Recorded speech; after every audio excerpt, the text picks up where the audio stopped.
Shalom, bersyukur untuk kasih dan berkat Tuhan dalam hidup kita. Mari sebelum kita lakukan aktivitas panjang hari ini, kita masuk dalam waktu teduh bersama dengan Tuhan, dengan kita berdoa dan merenungkan firman Tuhan. Mari kita satukan hati, kita berdoa. Tuhan, terima kasih, kami bersyukur hari ini Engkau sudah dan boleh memberkati kami. Terima kasih untuk setiap pemeliharaanmu. Sebentar kami akan membaca, merenungkan firman-Mu, dan kiranya Engkau boleh menolong kami untuk kami boleh melakukannya. Berkati ya Tuhan, pimpin kami. Kami berdoa dalam nama Tuhan Yesus Kristus. Haleluya. Amin.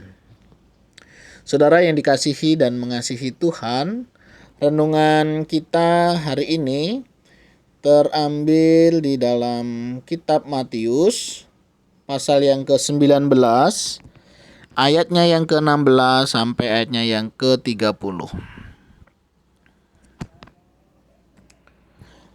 Ada seorang datang kepada Yesus dan berkata, "Guru, perbuatan baik apakah yang harus kuperbuat untuk memperoleh hidup yang kekal?"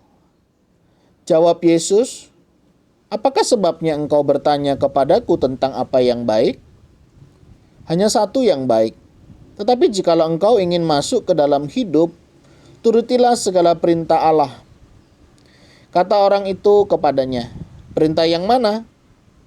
Kata Yesus, "Jangan membunuh, jangan berzina, jangan mencuri, jangan mengucapkan saksi dusta. Hormatilah ayahmu dan ibumu, dan kasihilah sesamamu manusia seperti dirimu sendiri."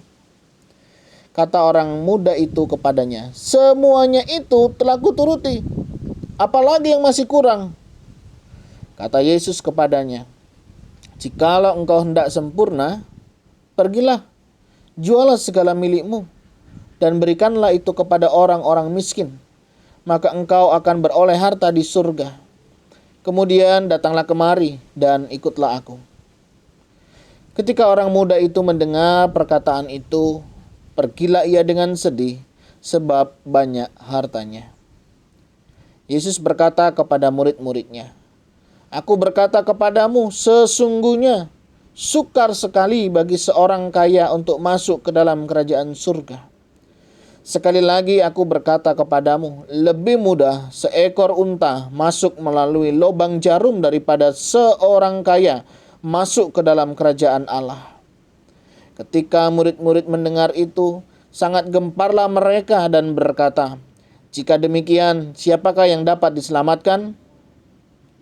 Yesus memandang mereka dan berkata, "Bagi manusia, hal ini tidak mungkin. Tetapi bagi Allah segala sesuatu mungkin." Lalu Petrus menjawab dan berkata kepada Yesus, "Kami ini telah meninggalkan segala sesuatu dan mengikut Engkau. Jadi apakah yang akan kami peroleh?" Kata Yesus kepada mereka, "Aku berkata kepadamu, sesungguhnya pada waktu penciptaan kembali, apabila Anak Manusia bersemayam di tahta kemuliaannya, kamu yang telah mengikut aku akan duduk juga di atas 12 tahta untuk menghakimi ke-12 suku Israel. Dan setiap orang yang karena namaku meninggalkan rumahnya, saudaranya laki-laki atau saudaranya perempuan, bapaknya atau bapa atau ibunya, anak-anak atau ladangnya, akan menerima kembali 100 kali lipat dan akan memperoleh hidup yang kekal. Tetapi banyak orang yang terdahulu akan menjadi yang terakhir, dan yang terakhir akan menjadi yang terdahulu." Amin. Demikianlah firman Tuhan, mari kita merenungkannya. Saudara yang dikasihi dan mengasihi Tuhan, satu hal yang wajar ketika kita mengharapkan upah, ketika kita melakukan sesuatu atau mengerjakan sesuatu. Demikian juga saudara, di dalam kisah ini, ketika seorang muda kaya datang kepada Yesus, ya, hidupnya luar biasa secara ukuran manusia. Kenapa saudara? Karena waktu dia ditanya tentang hukum Taurat, semuanya dia bisa dan sudah dia lakukan. Mungkin kalau ada ibu-ibu ya, punya mantu yang kayak gini, wah pasti senang ya. Udah kaya ya, taat beragama begitu ya. Pasti senang ya. Dan tentunya sesuatu yang wajar saudara ya. Udah kaya, mengasihi Tuhan begitu ya. Nah saudara, di balik itu si pemuda kaya ini ternyata waktu dia datang kepada Tuhan menanyakan sesuatu yang wajar ya sebenarnya. Untuk memperoleh hidup kekal, apa yang harus dia lakukan? Kemudian ketika Tuhan menjawab tentang hukum Taurat, dia sudah lakukan semuanya. Dia berpikir bahwa dia sudah menyelesaikannya. Tetapi ketika Tuhan kembali memerintahkan untuk menjual harta miliknya dan membagikan kepada orang miskin, dia pergi dengan sedih karena banyak hartanya. Wajar gak sih saudara punya harta banyak, tiba-tiba disuruh menjual gitu ya, dan dibagikan, dan kemudian ikut Tuhan. Saya percaya saudara mungkin kalau hal itu ada di posisi kita, mungkin kita juga akan sedih juga, begitu ya, bertahun-tahun berusaha ya, paling tidak bisa menikmati begitu, tetapi tiba-tiba suruh menjual dan membagikan kepada orang lain.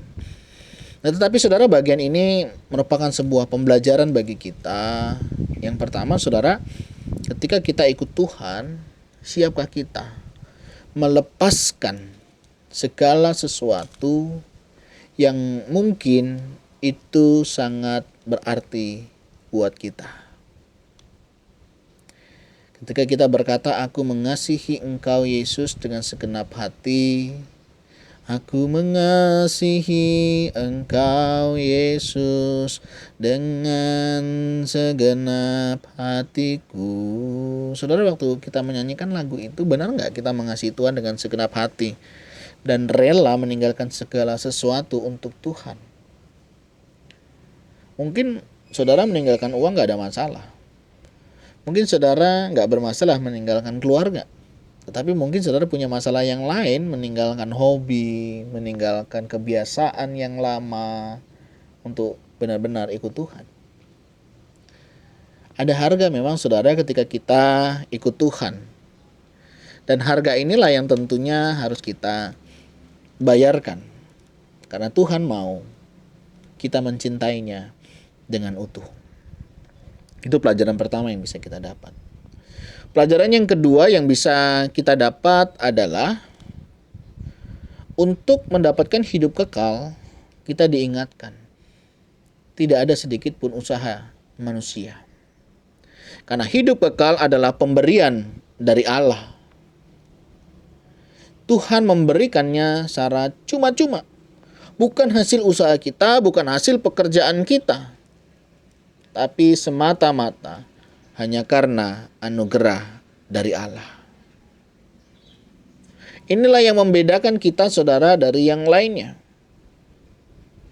Kita melakukan kebaikan, kita melakukan apa yang menjadi perintah Tuhan bukan untuk mendapatkan keselamatan.